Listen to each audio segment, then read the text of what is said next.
O Último Encontro.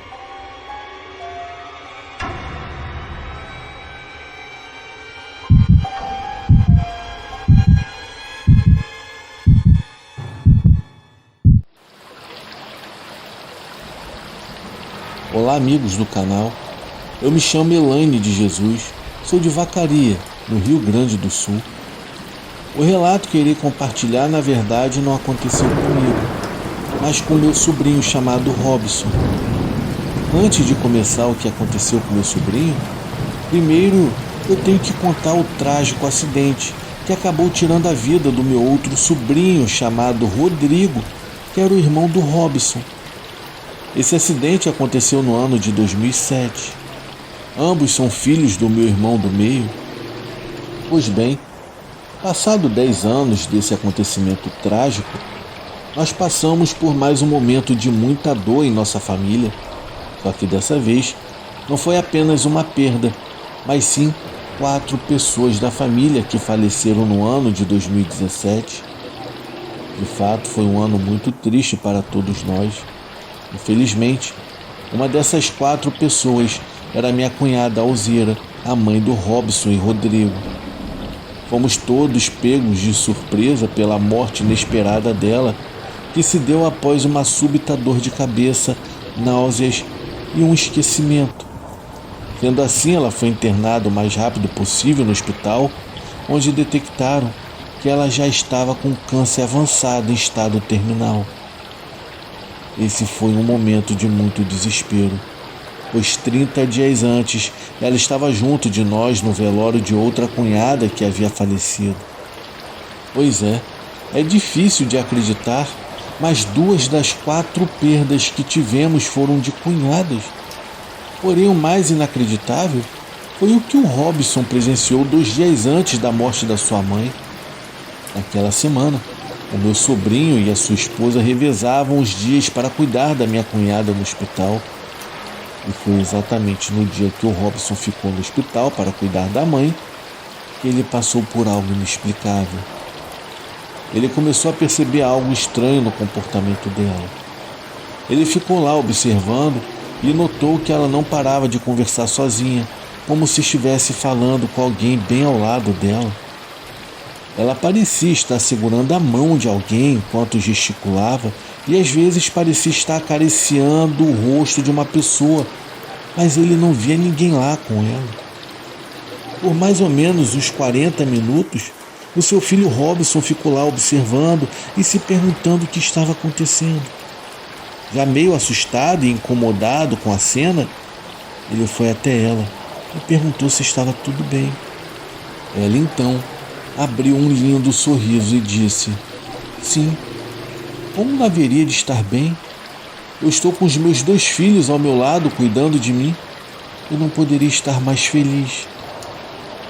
Robson, espantado, perguntou para ela: "Como assim, mãe? 2 filhos? Sou eu que estou aqui?" Então ela respondeu: "Não, o Rodrigo está aqui também. Você até passou por ele. Você não está vendo seu irmão?" Ainda mais assustado, o Robson respondeu: "Como assim, mãe? O Rodrigo não está aqui com a gente." Foi aí que ela falou com um sorriso no rosto: "Sim, ele está. Olha lá, ele está indo embora. Vai atrás dele. Eu preciso saber que horas ele vem me buscar." O Robson ficou apavorado na hora ao ouvir o que sua mãe dizia. Ele olhou para ela e perguntou: "Mãe, mas como assim ele vem te buscar?" Então Alzira, sua mãe, contou que o Rodrigo estava ali com ela o tempo todo. Ela disse também que em 3 dias ele iria vir buscá-la, só não disse. Então Alzira, a sua mãe, contou que o Rodrigo estava ali com ela o tempo todo. Ela disse também que em 3 dias ele iria vir buscá-la, só não disse que horas seria. Aquilo deixou o Robson muito perturbado. Ele mal sabia que ela realmente estava certa, pois acredite, exatamente 3 dias depois, a minha cunhada Alzira partiu para a eternidade. Sim, esse é o relato. Ele é tão real quanto o ar que respiramos. Coisas como essas talvez nunca sejam explicadas. É o sobrenatural que foge da nossa realidade. Não há dúvida. O que aconteceu com meu sobrinho e com toda a minha família nos marcou para sempre em nossas vidas.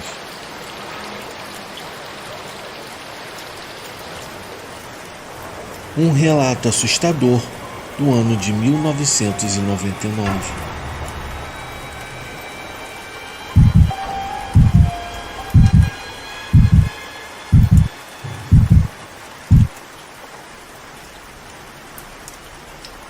Boa noite a todos. O meu nome é Beatriz. No ano de 1999, eu era uma freira do convento das Irmãs do Sagrado Coração, que fica em Nápoles, na Itália. Na época, eu tinha 27 anos de idade e vivia na congregação havia pouco mais de 5 anos, dedicando minha vida à fé e à oração. A minha rotina era tranquila e previsível, cercada pelas irmãs e pelas atividades diárias de missões e serviços. Mas naquele ano, tudo mudou. Eu me lembro bem do dia em que aquela menina chegou ao convento, embora naquele momento eu não tivesse ideia da escuridão que ela traria consigo. Era uma manhã chuvosa de novembro. O vento batia nas janelas do convento e o som das gotas de chuva se misturavam às vozes das irmãs nos corredores. Eu estava ajudando a preparar o almoço quando ouvi a campainha tocar. Foi um som que cortou o ar como uma sirene. A menina estava pálida, com os olhos fundos e uma expressão tão vazia que me causou um desconforto imediato.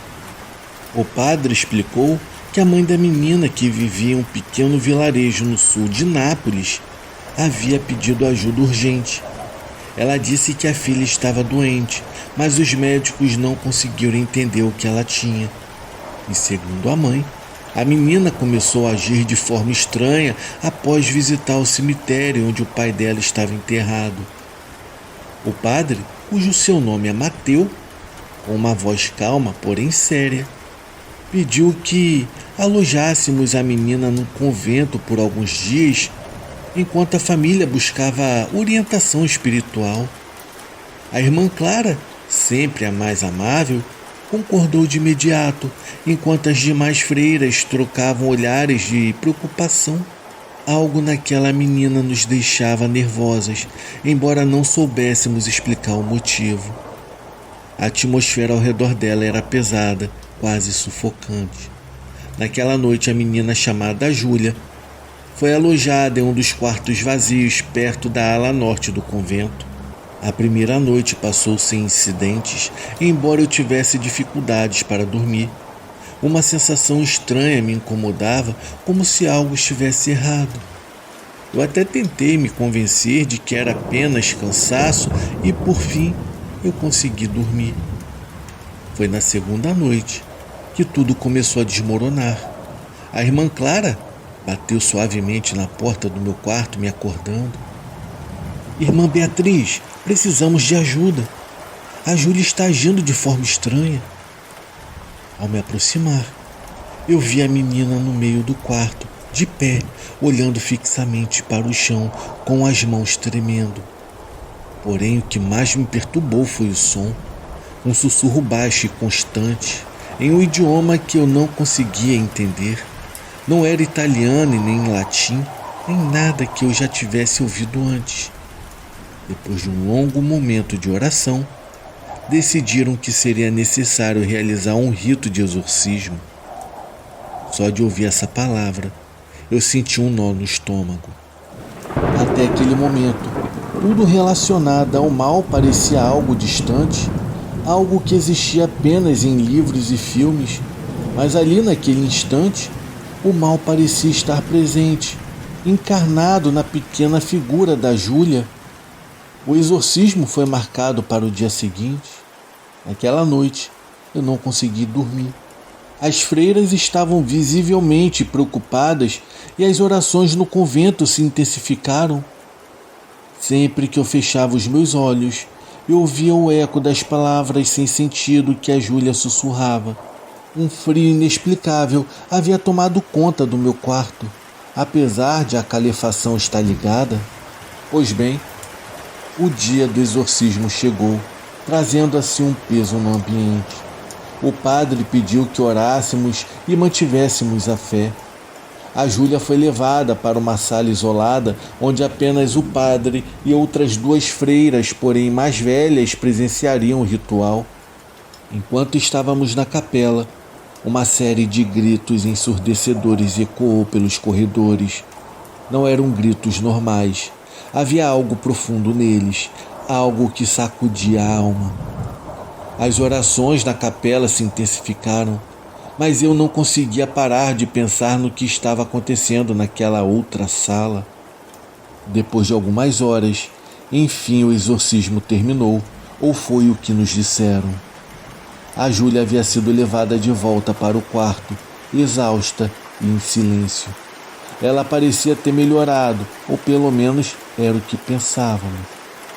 Mas aquela calma foi apenas momentânea. Naquela noite, o que nenhuma de nós esperava aconteceu. A Júlia dormia. As luzes do convento estavam apagadas e o silêncio reinava nos corredores. Após o exorcismo, todas estavam emocionalmente e espiritualmente esgotadas. Ao cair da noite, eu senti um alívio momentâneo, como se o pior já tivesse passado. Algumas de nós até acreditaram que a Júlia havia sido liberta do que quer que a atormentava. Mas aquela paz era apenas o prelúdio de algo muito mais sombrio. Eu estava no meu quarto deitada com o rosário entre as mãos, repetindo as orações que eu havia aprendido desde a minha infância. Essa era a minha forma de buscar consolo e de afastar os pensamentos perturbadores que rondavam a minha mente desde a chegada da menina Júlia. Mas algo não estava certo. Eu sentia isso profundamente naquela noite. Por algum motivo que eu não consigo explicar, eu não conseguia parar de pensar nos olhos da Júlia, aquele olhar vazio que parecia penetrar além do físico. Eu ficava me perguntando o que o padre Mateu havia visto durante o exorcismo. Que segredos estariam escondidos no sofrimento daquela pobre menina? Então, de repente, um som surdo rompeu o silêncio da noite. Parecia que algo pesado havia caído em um dos quartos próximos de onde eu estava. Eu me levantei assustada e saí para o corredor. A maioria das luzes estavam apagadas, mas um leve brilho vinha da capela, o que me deu um pouco de tranquilidade. Caminhei devagar, ouvindo tudo atentamente. E então, eu ouvi algo que me gelou até os ossos. Era um sussurro suave, porém constante, vindo da direção do quarto da Júlia. O corredor que levava para o quarto dela estava coberto por uma estranha penumbra.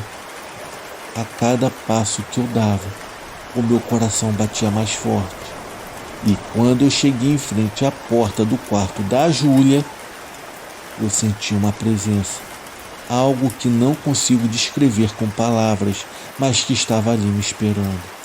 Eu respirei fundo e fui empurrando a porta lentamente, apenas para encontrar o quarto vazio.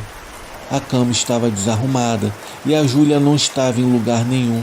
O rosário que havíamos dado a ela estava pendurado na borda da cama, quebrado em várias partes. O sussurro que eu havia escutado momentos antes simplesmente havia desaparecido e agora reinava um silêncio ensurdecedor. Eu chamei por ela em voz baixa, como se temesse despertar algo com as minhas palavras, porém ninguém respondeu.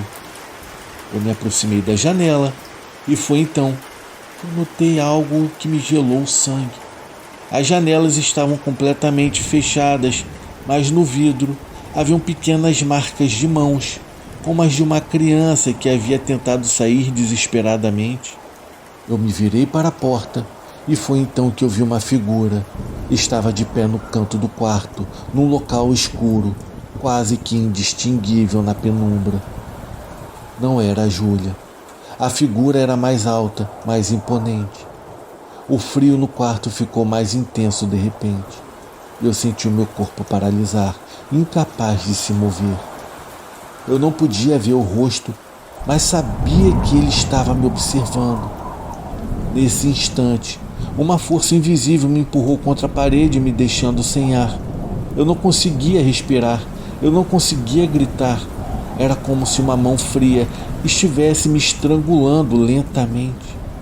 A minha visão naquele momento começou a ficar turva, mas então eu ouvi um grito aterrorizante que rompeu o silêncio e a figura desapareceu tão rápido quanto havia aparecido.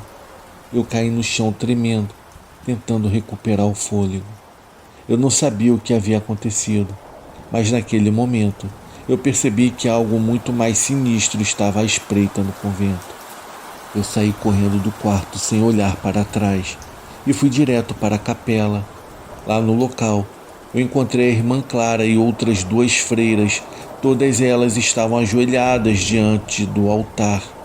Eu contei o que eu havia visto e sentido, mas seus rostos só demonstravam medo e incredulidade. Pelo visto, eu não era a única que havia sentido uma presença estranha naquela noite. Imediatamente chamaram o padre Mateu, mas quando o mesmo chegou, a Júlia já não se encontrava mais em seu quarto. Parecia até que a terra a havia engolido. As horas se passaram e o amanhecer trouxe consigo uma estranha calma. O convento estava tomado por uma atmosfera pesada e todas as irmãs evitavam falar sobre o ocorrido. Contudo, eu não conseguia parar de pensar na figura que eu havia visto, nas marcas na janela e no desaparecimento da menina Júlia. Naquela mesma tarde, a Madre Superiora decidiu chamar um exorcista experiente, alguém que pudesse desvendar o que de fato havia acontecido. O padre Mateu parecia visivelmente abalado pelo sumiço da menina e pelo fracasso do seu exorcismo. Ele mesmo sugeriu que o mal que habitava em Júlia era mais antigo e poderoso do que ele havia imaginado. Dias depois, a polícia foi ao convento para investigar o desaparecimento da Júlia, mas não encontrou nenhuma pista concreta. Parecia que a menina havia desaparecido sem deixar rastro e as perguntas ficaram sem respostas, sem provas de sequestro ou fuga. As autoridades eventualmente encerraram o caso, mas no convento nós sabíamos que algo muito mais sombrio de fato havia acontecido. Pouco tempo depois, o padre Mateu deixou o convento, alegando que precisava de tempo para refletir e fortalecer a sua fé. Já as irmãs, incluindo eu, continuaram com a nossa tarefa, mas a sombra do que ocorreu nunca desapareceu. Porém, frequentemente, ao fechar os meus olhos, eu revivo aqueles momentos no quarto da Júlia, me perguntando do que realmente nós havíamos enfrentado. Infelizmente, eu nunca soube o que aconteceu com a Júlia, e talvez eu nunca saiba. A única coisa que eu sei é que desde aquela noite a minha fé foi testada como nunca antes. Embora o convento continue sendo um lugar de paz e oração, sempre haverá algo, uma presença silenciosa que me lembra de que o mal pode sim assumir muitas formas, até mesmo as mais inocentes. Assim, entre a rotina diária e o peso das lembranças, eu aprendi que a fé pode ser um refúgio, mas também um desafio distante do completo inexplicável. Boa noite.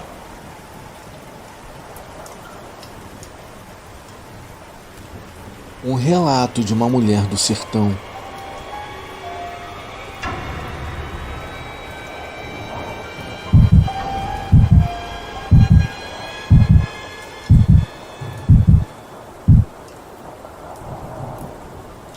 Boa noite a todos do canal. O meu nome é Rosa. Atualmente eu tenho 43 anos de idade e vivo em uma pequena casa no sertão do Ceará, mais precisamente nos arredores de Quixadá. Eu irei compartilhar um relato que minha avó vivia me contando.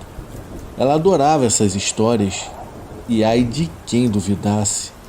Ela jura de pé junto que é verdade, e a partir de agora é como ela contava. Ela contava sempre como se fosse no presente. Eu irei contar como se fosse ela passando por isso. Então vamos para o relato. A vida é bem simples. A cada dia é uma luta contra a seca e o tempo. Eu sou viúva e moro com meu filho mais novo, o Leonardo, que tem 17 anos de idade. Eu trabalho na roça para sustentar a gente. A minha principal tarefa é o plantio e a colheita de mandioca, que é de onde eu tiro a farinha que vendo na feira de sábado, lá na praça de José de Barros. O trabalho começa bem cedo, antes mesmo do sol nascer. Eu faço café no fogão a lenha e acordo meu filho. Ele vai caminhando para a escola e da escola sai para trabalhar em um armazém lá do seu Beraldo. Quando volta, ele vem de carona com um amigo que o deixa em casa lá por volta das 17 horas. O nosso pedacinho de chão tem a casa onde moramos, que é bem simples, mas eu agradeço a Deus por tê-la. O galinheiro, o chiqueiro, a roça de mandioca, pois da mandioca eu faço a farinha da mesma, e isso agrega valor ao nosso produto, e assim eu vendo que nem água. Tem um local onde é feita a farinha. Eu cresci vendo a minha mãe fazer, e agora eu sigo o que eu aprendi dela. Eu levo sempre uma garrafa d'água e um pedaço de rapadura na bolsa, pois sei que o calor não dá trégua. No dia que tudo aconteceu, não foi diferente. Eu passei a manhã limpando o terreno e plantando mudas novas de mandioca. Eu havia colhido a produção da semana que faria a farinha. Nesses dias, eu ficava até mais tarde trabalhando. Para falar a verdade, eu acho que o povo gostaria de saber como é feita a mandioca de forma rudimentar nos tempos dos nossos avós. Então eu irei explicar. Eu tenho muito orgulho do que eu faço. O processo de fazer farinha de mandioca, como era feito antigamente, é bem trabalhoso. Porém, sempre foi motivo de orgulho para quem vive na roça.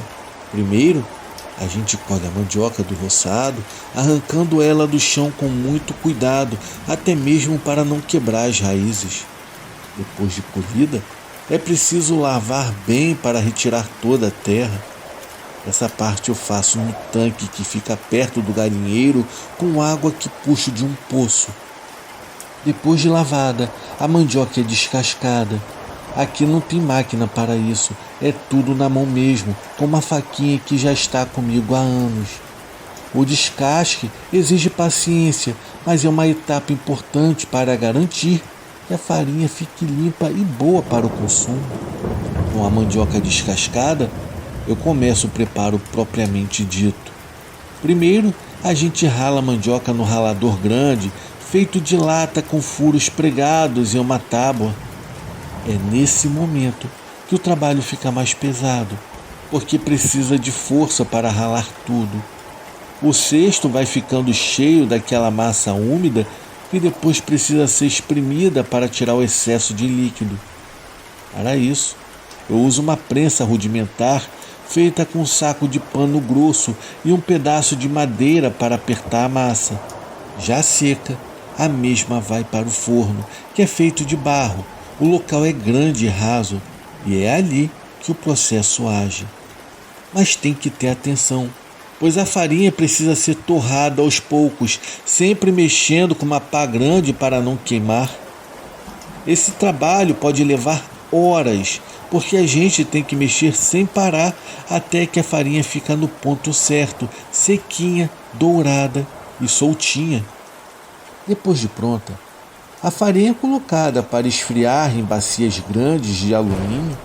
Quando esfria, separo tudo em sacos para levar para a feira no sábado.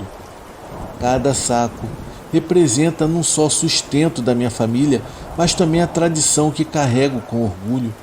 Fazer farinha como a minha mãe fazia e minha avó antes dela é mais do que um trabalho, é minha história. Pois bem, Depois de acabar com o serviço, eu voltei para casa para preparar o almoço. Já se passava do meio-dia e o calor estava insuportável. Eu entrei na cozinha e fui até o fogão a lenha. Já tinha brasa pronta, peguei o feijão que havia cozinhado de manhã cedo e esquentei na panela de ferro. Enquanto isso, eu fritava uns pedaços de carne de sol na gordura que eu havia guardado. Após descansar do almoço, eu voltei para a lida. Fui até o forno e acendi para deixar esquentando. Como já havia uma boa quantidade pronta de farinha, eu não faria muito nessa leva, apenas o suficiente para não faltar na feira. Após fazer todo o processo, eu levei para o forno. Isso já eram por volta das 17 horas. Depois de jogar a pasta de mandioca prensada no forno, eu fui juntar as cascas que eu havia descascado mais cedo, como sempre fazia. Levei tudo até o fundo do quintal, onde eu tinha um espaço que usava para queimar restos. A piga já estava grande e pensei que seria melhor me livrar daquilo antes que os bichos começassem a aparecer. Joguei as cascas na fogueira e acendi o fogo. Subiu rápido como de costume, mas o cheiro estava diferente. Eu não liguei muito, apenas voltei para o forno deixando a piga queimando. Eu sei que eu fazia errado. Eu poderia simplesmente ter usado tudo aquilo para adubar a terra e outras utilidades, mas eu não sei o porquê. É que eu gostava de queimar aquilo. Eu achava muito bom o calor que fazia na mata, sabe? Eu sei que era coisa de doida, eu sei disso. Pouco tempo depois, eu notei uma fumaça mais escura subindo atrás da casa. Eu corri para ver e percebi que o fogo havia escapado da piga. As chamas já estavam atingindo o mato seco ao redor. Eu peguei o balde e corri para o poço tentando controlar o fogo, mas ele se espalhava rápido demais. O calor era insuportável e a fumaça fazia os meus olhos arderem. Enquanto eu tentava apagar as chamas, um assobio longo, estridente, ecoou pela mata. Era um som que eu nunca tinha ouvido antes, agudo e carregado como se fosse um aviso. Eu parei por um instante olhando para os lados, mas eu não vi nada. Foi então que eu percebi que no meio da fumaça havia aquela figura pequena. Ela era pequena, mas estranha, com os olhos fixos em mim. Eu até tentei me mexer, mas as minhas pernas pareciam presas ao chão. O barulho ao redor ficou estranho, como se tudo tivesse parado. As chamas pareciam distantes, abafadas por um som grave que eu não sabia de onde vinha. Eu lembro que o ar ficou pesado e a sensação de estar sendo observada havia tomado conta de mim naquele momento. O fogo, que antes parecia descontrolado, agora parecia ter vida própria, crescendo mais rápido onde a criatura passava. Eu senti um aperto no peito e uma vontade desesperada de sair correndo daquele local, mas os meus pés não obedeciam. O medo era maior do que qualquer vontade do meu corpo. Naquele momento eu comecei a suar frio, mesmo com calor. Era como se eu estivesse presa num pesadelo do qual eu não conseguia acordar. As chamas subiam cada vez mais, e o cheiro de terra queimada se misturava com algo mais forte, quase podre. A cada passo que aquela coisa dava, o som ao redor parecia mais distante, como se o mundo inteiro estivesse se fechando. Eu sabia que eu não deveria estar ali. Eu sabia que algo maior do que eu tomava conta daquele lugar. O fogo, por sua vez, crescia cada vez mais rápido, e a minha única saída foi correndo em direção à casa de farinha.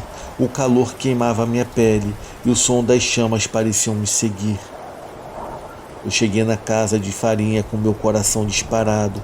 Fechei a porta e me encostei na parede tentando recuperar o fôlego, mas não adiantou. O barulho dos passos vinha logo atrás de mim. Era rápido e seco, como se algo batesse no chão com raiva. Eu olhei pela fresta da porta e vi a criatura se aproximando. Era pequena, mas com uma presença assustadora. O ar parecia mais pesado ao redor dela e os olhos brilhavam como se fossem brasas. Eu senti que ela sabia onde eu estava. Não importava onde eu me escondesse, ela iria me achar. E antes que eu pudesse pensar no que fazer, um estrondo sacudiu a porta e ali eu soube que eu não podia ficar por ali parado. Eu saí correndo pela porta dos fundos, com as minhas pernas tremendo e com meu coração quase saindo pela boca. Eu entrei na mata, tropeçando nas raízes e galhos, tentando achar um lugar para me esconder. A cada passo meu, parecia que ela estava mais perto. Eu ouvi um assobio de novo, longo e agudo, como se atravessasse os meus ouvidos. O meu corpo todo tremia. A única coisa que me vinha à cabeça era rezar para tudo aquilo acabar. Foi quando eu achei uma moita grande e me joguei no chão tentando não fazer barulho. O som dos passos diminuiu, mas o silêncio que ficou era ainda pior. Eu sentia o ar ao meu redor mais quente, como se o fogo me cercasse. Foi então que eu percebi a criatura bem perto de onde eu estava, por entre as sombras. O meu coração gelou e eu sabia que não tinha como fugir mais, e sem coragem de encarar, abaixei a minha cabeça e falei o que veio à minha mente, quase sem pensar. Me perdoa, por favor. Eu nunca mais vou queimar as cascas. Eu vou deixar o fumo para você. Toda vez que eu torrar farinha, eu deixo o fumo para você na mata.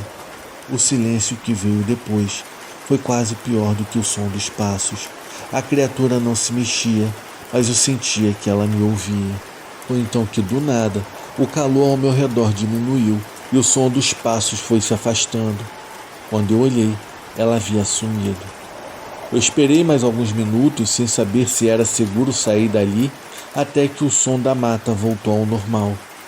Eu me levantei devagar, com o corpo ainda trêmulo, e fui voltando para casa. Eu cheguei em casa suja, cansada e com os meus olhos ardendo de fumaça. O meu filho Leonardo já estava lá, preocupado com a minha demora. Eu me sentei na cadeira e contei tudo o que havia acontecido comigo, com as minhas mãos ainda tremendo. Ele ouviu tudo quieto e no final apenas disse: "Mãe, a senhora não acha melhor deixar o fumo daquela coisa de manhã lá para ele?" Eu balancei a cabeça concordando. No dia seguinte, eu levei o fumo para a beira do mato, onde sempre queimava as cascas. Deixei ali com cuidado e voltei para casa. Desde aquele dia, eu nunca mais queimei nada perto da mata, e toda vez que eu faço farinha, o fumo está lá. Eu não arrisco mais mexer com o que eu não entendo. Bom, pessoal, esse foi o relato da minha avó. Ela adorava contar essas histórias. Eu acredito nela. Ela vivia bem isolada no meio do mato e naquela época eu acredito que tinha muitos relatos sobre essas criaturas. É isso, gente. Muito obrigado por ouvir esse relato da minha avó. Eu espero que vocês tenham gostado. Eu desejo a todos uma ótima noite. Sussurros dentro da igreja.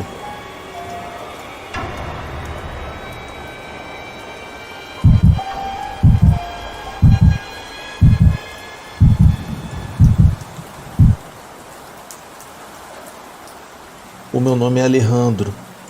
Eu fui ordenado sacerdote no ano de 1992 e 3 anos depois, em 1995, eu fui enviado para uma pequena paróquia em um vilarejo aqui na Argentina chamado Tiocara.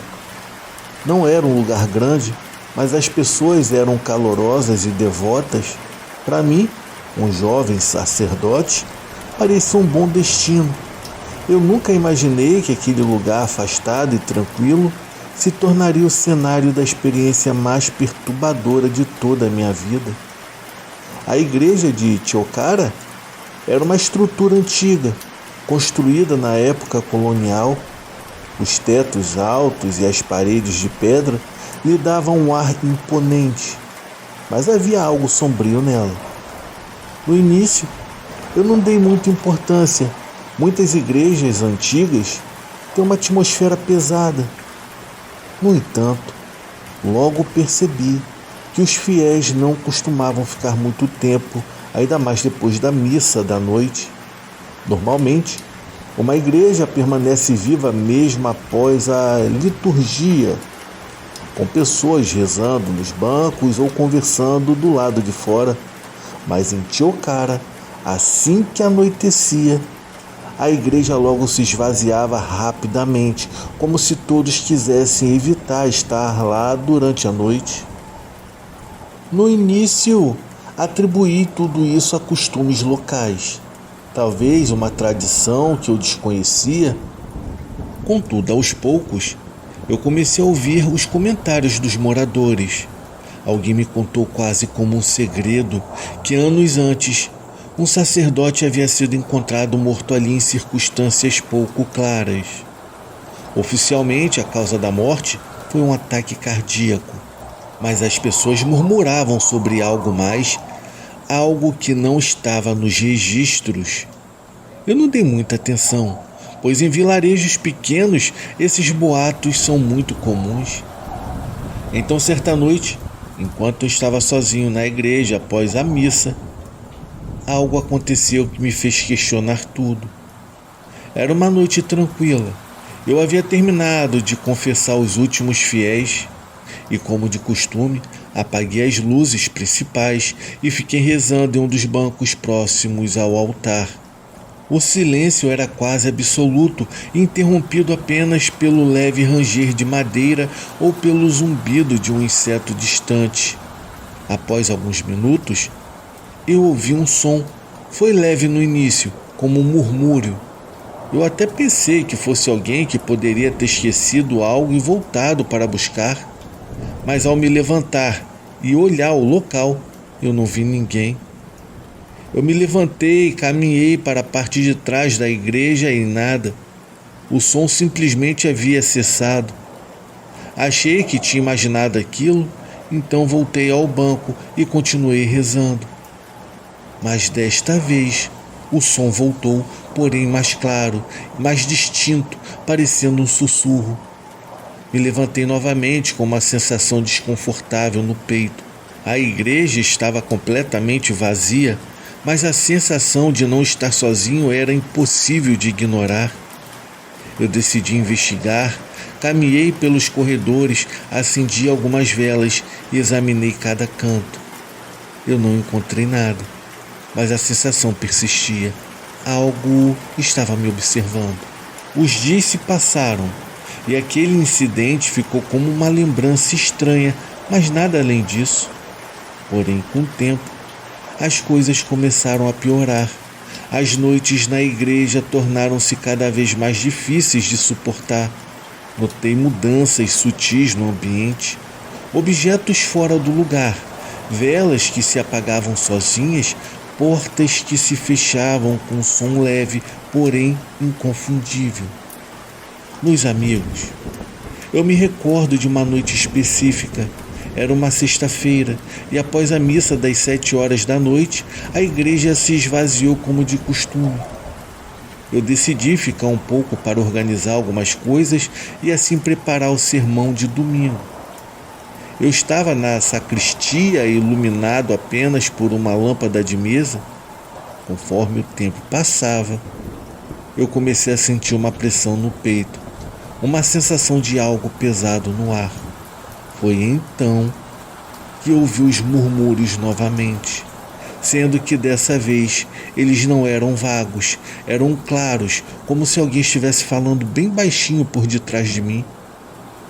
O meu corpo ficou tenso. Olhei ao redor, mas não havia ninguém. Então peguei meu crucifixo e comecei a rezar.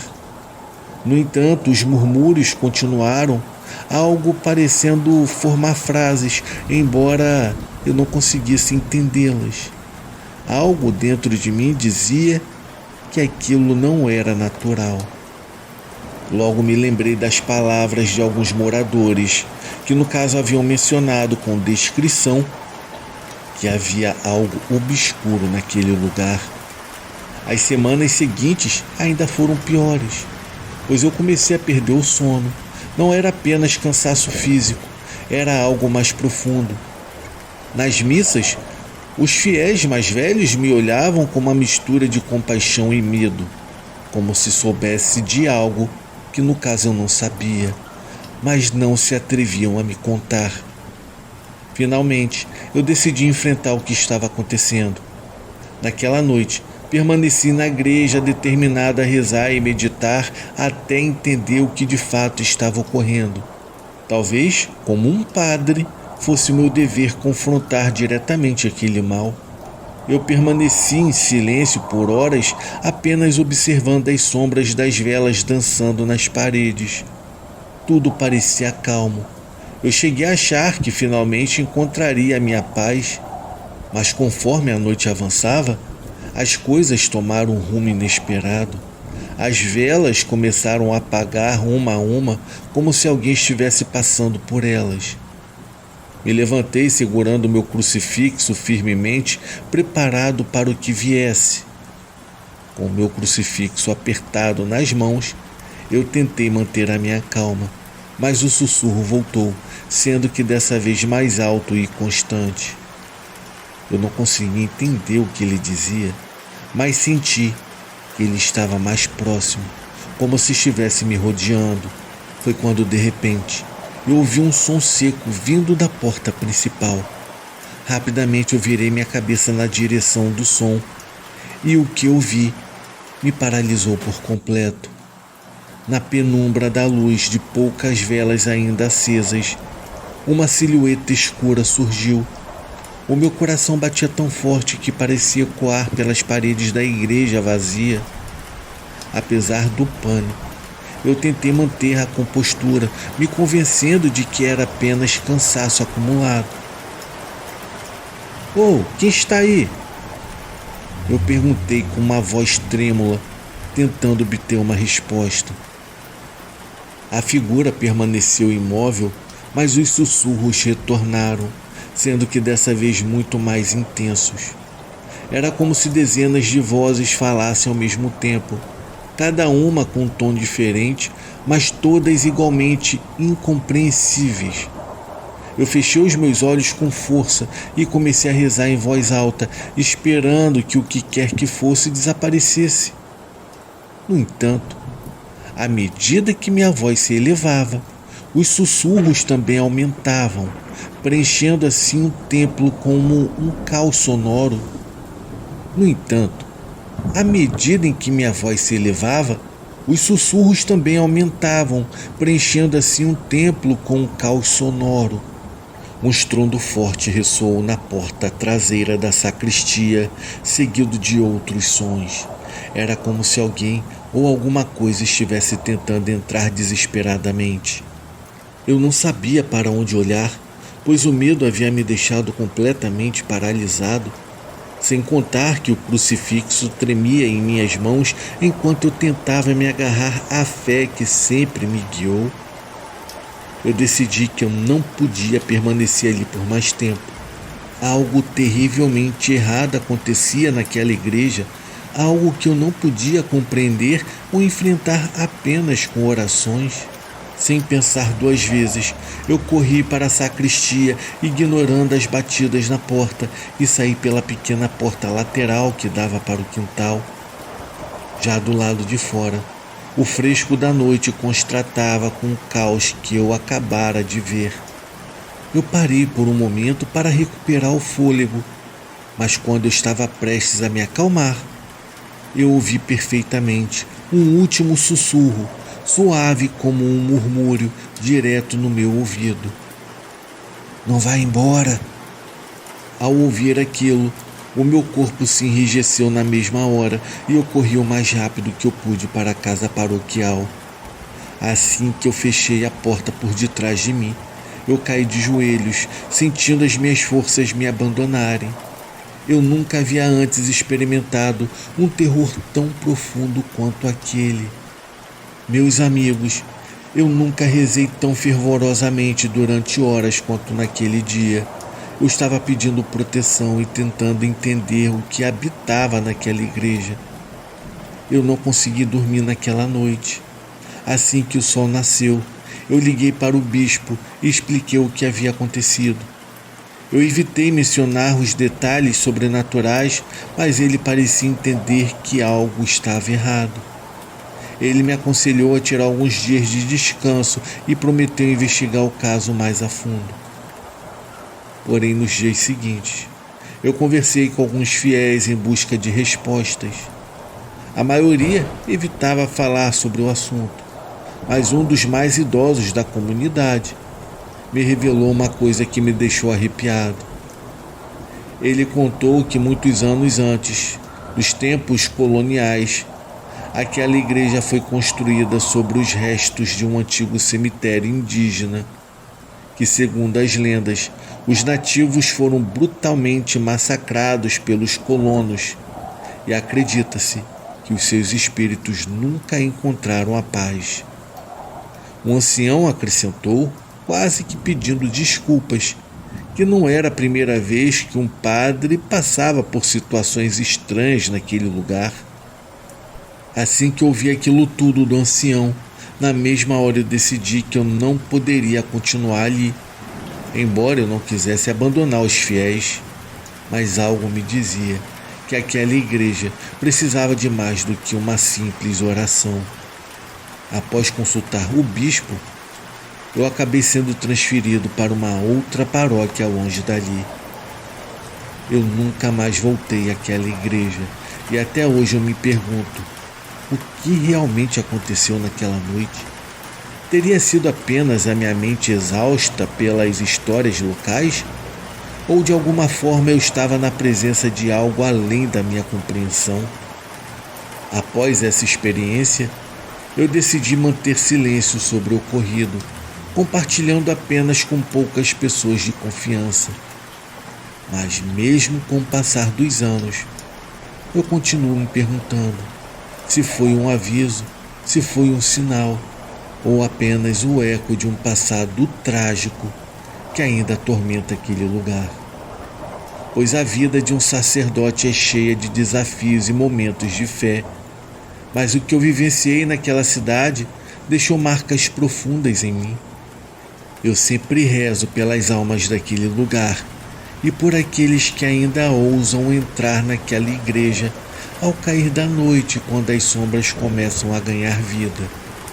E toda vez que eu fecho os meus olhos, aqueles mesmos sussurros ainda ecoam na minha mente, me lembrando de que há coisas neste mundo que simplesmente não têm explicação. Que Deus abençoe a todos e muito obrigado por ouvirem o meu relato. Forte abraço.